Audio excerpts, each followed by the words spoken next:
Alright, let's watch this one. Sterling, boom, De Ligt leaving, the JONG situation, and DYBALA. Let's see this. Come on. Give me something good. Fabrizio Romano.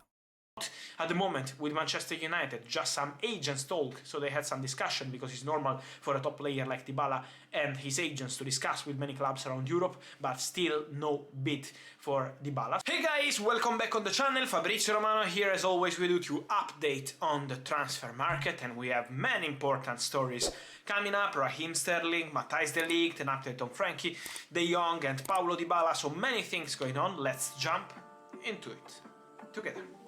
Come on.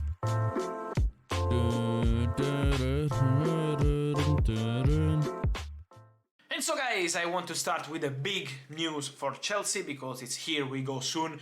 It's a deal almost completed between Chelsea and Manchester City for Raheem Sterling. Really important signing for Chelsea. They have an agreement on player side. Personal terms are fully agreed between Raheem Sterling, his representatives, and Chelsea. Let me say that Thomas Tuchel has been really important in this deal because Tuchel was pushing, Tuchel had direct conversations with Raheem Sterling to explain him the project, to make him understand how important could be his role at Chelsea, and so Tuchel is working on it since beginning of June.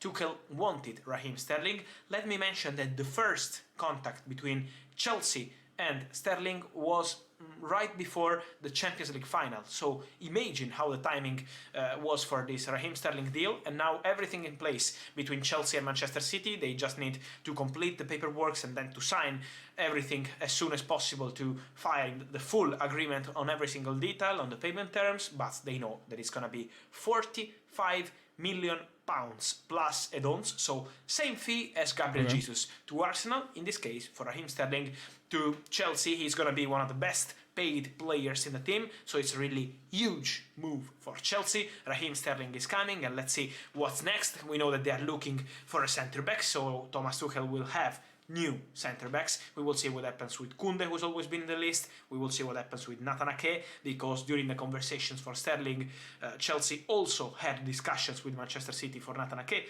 but it's important to say that they are two separated deals, and this is why at the moment Sterling is on the verge of being completed and Ake is still a negotiation.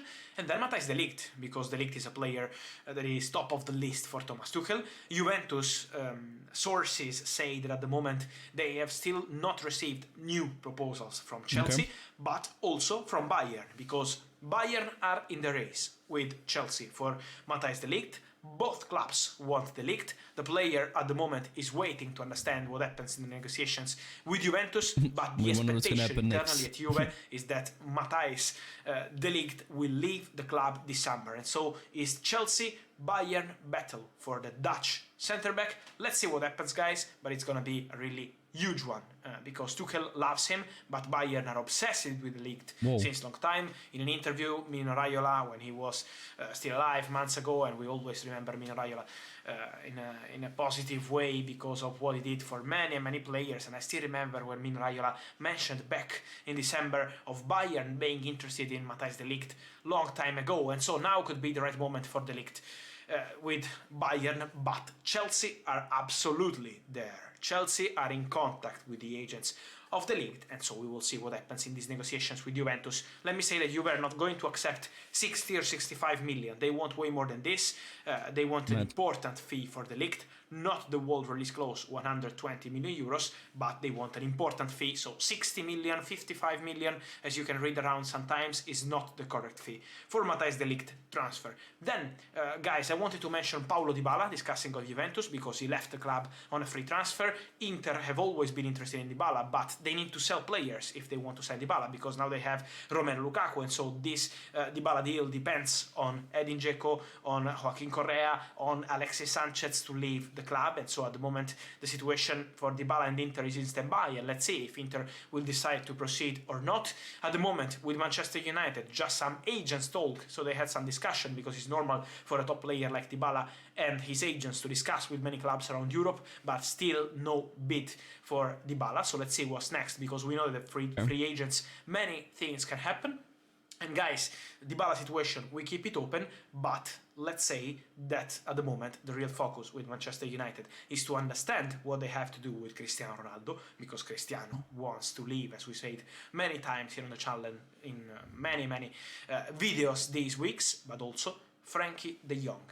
Many of you asking me of Frankie. Guys, I will release a video explaining the whole situation of Frankie de Jong in the coming days, but let me mention that the negotiation is still there. It's true that the Barcelona president Juan Laporta said we want to keep de Jong and he's not for sale, but in his statement he also said unless it's not necessary, because it could happen for Barcelona that they would be forced to sell Frankie de Jong in case he will not accept to reduce his salary. And at the moment what I'm told is that Frankie loves Barcelona, Frankie wants to continue at Barcelona, so the personal terms are still the big issue of this de Jong deal, but at the same point he is not open to renegotiate his contract and to reduce his salary. So at the moment the situation between Barca and de Jong is still to be resolved. It's true that he wants to stay, but he always stated this. It's not new. Frankie would love to continue at Barcelona, but at the same point Manchester United are negotiating with Barca. They have an agreement in place on the fixed fee, 65 million euros,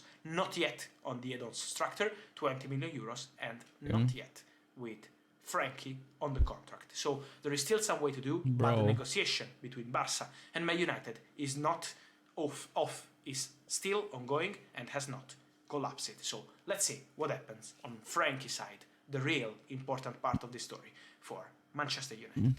And so guys, let me know your thoughts on these many transfer updates, Matthijs de Ligt, Frankie de Jong, Paulo Dybala, and of course, the big one, Raheem Sterling for Chelsea. Congrats to Chelsea because they're signing a really important player. Guys, let me know your thoughts here in the comments. Remember to subscribe to the channel. We are more than 1 million, so this summer is going on with many surprises and important things. Remember to turn on the notification bell so you're not gonna miss any single update like this video, and see you soon with Fabrizio. Ciao. Ciao! Nice. Great video, man. Good to see. Good to see the young de Ligt and stuff and DYBALA stuff. I mean, also DYBALA, I mean, Manchester United want DYBALA.